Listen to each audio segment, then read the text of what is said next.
नमस्कार साथीहरु, अगाडिको भिडियोमा चाहिँ मैले एसआईपी रजिस्ट्रेसन कसरी गर्ने भनेर एउटा भिडियो बनाएको थिएँ र त्यो भिडियोबाट तपाईले एसआईपी रजिस्ट्रेसन गर्नुभयो होला र आजको भिडियोमा चाहिँ म तपाईहरुलाई एसआईपी रजिस्ट्रेसन गरिसकेपछि लगइन कसरी गर्ने भनेर देखाउन गइरहेको छु। एसआईपी रजिस्ट्रेसन गरिसकेपछि हामीले चाहिँ इमेलमा एउटा लगइन कोड पाउँछौं, युजर आईडी र हामीले पासवर्ड पाउँछौं र त्यो पासवर्ड चाहिँ हामीले रिसिभ गरिसकेपछि चाहिँ लगइन गर्न सकिन्छ। सो मैले चाहिँ फाइनली लगइन कोड पाइसकेको छु आफ्नो जीमेलमा। जस्तै म यहाँनिर जीमेल ओपन गर्छु। जीमेल ओपन गरिसकेपछि यहाँनिर तपाईले देख्न सक्नुहुन्छ युअर लगइन क्रेडेन्शियल भनेर देख्न सक्नुहुन्छ। यसमा तपाईले क्लिक गर्नु होला। यसमा क्लिक गरिसकेपछि तपाईले यहाँनिर आफ्नो लगइन कोड देख्न सक्नुहुन्छ। Your online login account of NIVL सहभागिता fund has been successfully created, please change your following login credential with first time login भनेर भनेको छ। सो यहाँ तल युजर नेम र पासवर्ड भनेर तपाईलाई दिएको छ।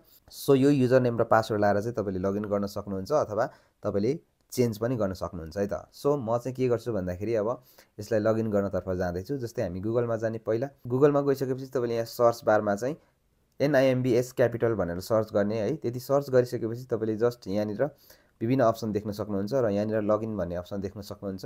यो लगइन भन्ने अप्सनमा क्लिक गर्ने। यहाँ क्लिक गरिसकेपछि अब तपाईको अघिको इमेलमा आएको युजर नेम र पासवर्ड चाहिँ तपाईले यहाँ इन्टर गर्नु होला। सो यहाँनिर मैले आफ्नो युजर नेम र पासवर्ड चाहिँ लगाइसके। अब त्यसपछि तपाईले यहाँनिर लगइनमा क्लिक गर्नु होला। सो लगइनमा क्लिक गरिसकेपछि चाहिँ यहाँनिर सेभ पासवर्ड भन्ने अप्सन छ है। सो यसलाई चाहिँ तपाईले सेभ पनि गर्न सक्नुहुन्छ, नट नाउ पनि गर्न सक्नुहुन्छ, तर म चाहिँ यसलाई नट नाउ गरिदिन्छु।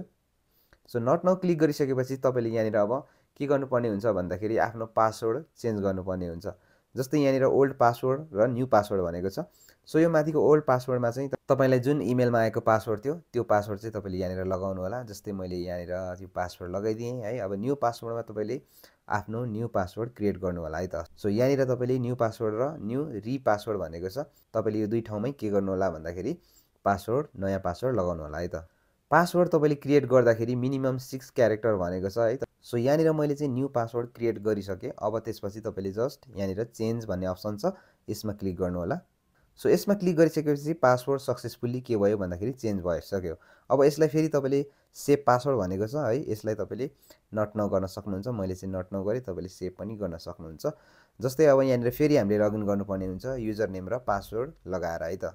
अब युजर नेम चाहिँ तपाईको पहिलाकै युजर नेम हुन्छ, तपाईको जुन इमेलमा आएको थियो त्यही हुन्छ। पासवर्ड मात्रै तपाईले अहिले जुन पासवर्ड क्रिएट गर्नुभयो त्यही पासवर्ड नै तपाईले चाहिँ यहाँ लगाएर फेरि लगइन गर्न सक्नुहुन्छ। सो मैले चाहिँ यहाँनिर युजर नेम र मेरो नयाँ पासवर्ड लगाइसकेँ। अब त्यसपछि म फेरि लगइनमा क्लिक गरिदिन्छु। त्यसपछि फेरि यहाँ इन्टर न्यू ट्रान्जेक्सन पिन भनेको छ है। तपाईले चाहिँ यहाँनिर के गर्नुपर्ने हुन्छ भन्दाखेरि ट्रान्जेक्सन पिन चाहिँ युज गर्नुपर्ने हुन्छ। ट्रान्जेक्सन पिन चाहिँ तपाईले 4 डिजिट के गर्न सक्नुहुन्छ भन्दाखेरि लाउन सक्नुहुन्छ।